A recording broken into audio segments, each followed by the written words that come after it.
आपने सवाल ये पूछा कॉस्प्ले मुसलमानों के लिए जायज़ है, जैसे उसमें आपने बताया है कि मूवी या बुक के जो कैरेक्टर्स के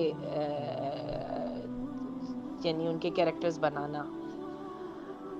अ, इस तरह से कैरेक्टर बनाने में तो मुझे कोई एतराज़ नहीं है, यहाँ पे कोई खालिद बिन वलीद का कैरेक्टर बना रहा हो, यहाँ पे कोई किसी अच्छे आदमी का कैरेक्टर बना रहा हो, तो मेरा ख़्याल आपको भी एतराज़ नहीं होगा। लेकिन ये जो हमारे यहाँ होते हैं, वो जो परेड हो रही होती है, अ,